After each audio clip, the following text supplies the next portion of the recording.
Está ouvindo, presidente? Não, perfeitamente. Perfeitamente. Senhor presidente, senhoras e senhores parlamentares, deputadas e deputados, eu quero, em nome da minoria, senhor presidente, fazer uma fala que, em primeiro lugar, para ressaltar aqui o projeto que estamos discutindo na CCJ, eu posso até exagerar, mas esse projeto homeschooling, na verdade, é uma verdadeira prisão domiciliar das crianças que precisam urgentemente do ambiente escolar.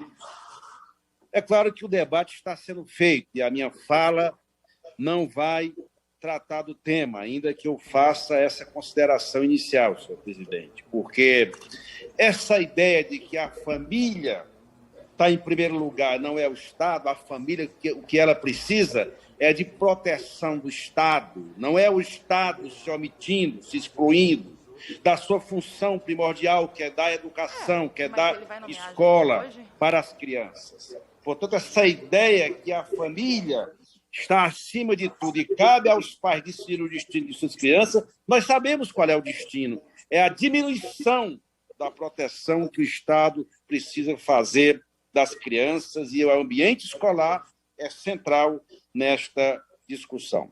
Em segundo lugar, presidente, eu quero acompanhar o discurso do que falou em nome da bancada do PT, o deputado Rui Falcão, para dizer que o Brasil hoje tem 3 palavras que sintetizam o tamanho da crise que o Brasil passa.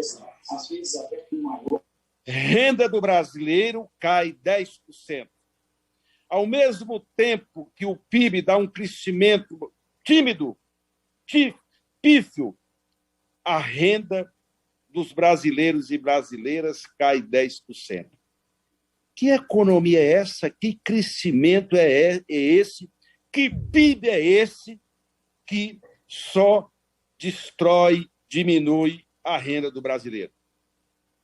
Inflação disparada e desemprego recorde. Ou seja, agregado a esses 3 vetores que sinalizam bem o tamanho da crise econômica que o Brasil vive, nós temos, no enfrentamento desta crise, um governo omisso, impotente, incompetente, que não tem qualificação alguma para enfrentar a grandiosidade desta crise. Porque a crise econômica gerou 2 subcrises.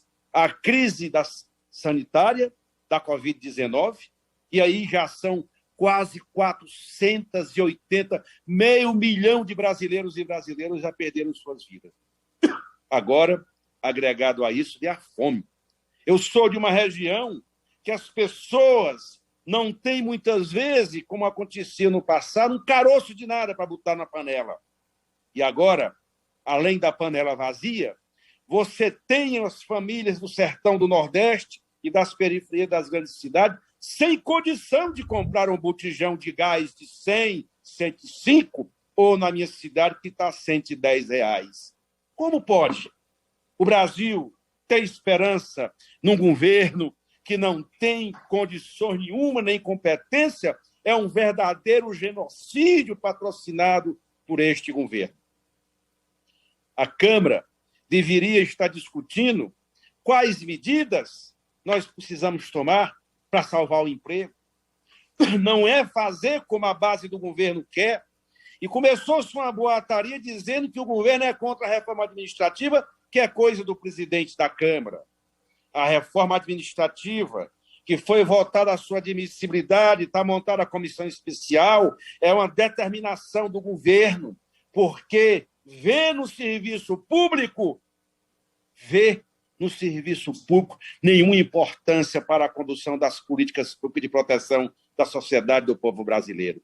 É o governo Bolsonaro, é a base do governo Bolsonaro que quer impor uma reforma administrativa draconiana que retira o Estado da proteção social das pessoas, da proteção dos serviços públicos, da estabilidade daqueles servidores que trabalham dia e noite para salvar a vida, é o governo Bolsonaro. Não adianta transferir responsabilidade para esse ou aquele partido. É o governo Bolsonaro que quer impor uma reforma administrativa draconiana que retira direitos e diminui a presença do Estado na condução, na produção, no planejamento, na condução e na implementação das políticas públicas de proteção dos trabalhadores e trabalhadoras brasileiros.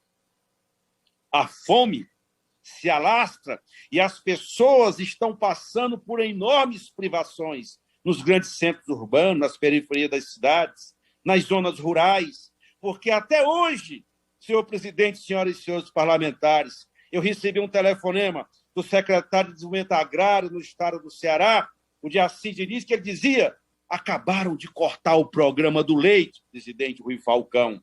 O programa do leite leva leite para as crianças que precisam. Como é que ainda vem gente nesta comissão dizer que está protegendo criança, que as crianças têm que ficar em casa sem comer, sem ter alimento, porque acabaram de suspender o programa do leite? O estado do Ceará entregava diariamente mais de 100 mil litros de leite e o Ministério da Cidadania cancelou esse programa.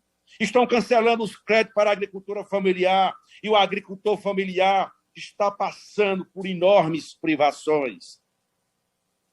É o governo que é incapaz, que é omisso, é o mesmo que é denunciado na Comissão Parlamentar de Inquérito do Senado Federal, é o governo que se recusou a comprar vacina e assiste passivo e criminosamente a morte de 480, praticamente 500 mil de pessoas. É ter esperança no Brasil com esse governo? Não podemos ter. É o governo porque, além de ser um governo genocida, porque ele não cuida das vidas humanas e pratica crime de genocídio conforme a lei da legislação brasileira na época de Juscelino Kubitschek, é um governo que é incompetente do ponto de vista da gestão econômica do Brasil. Não tem programa de proteção ao emprego, não anuncia programa nenhum. Fica fazendo firula, como vai hoje para amanhã no Espírito Santo, deputado Orlando Silva, inaugurar o Minha Casa e Minha Vida do governo da presidenta Dilma.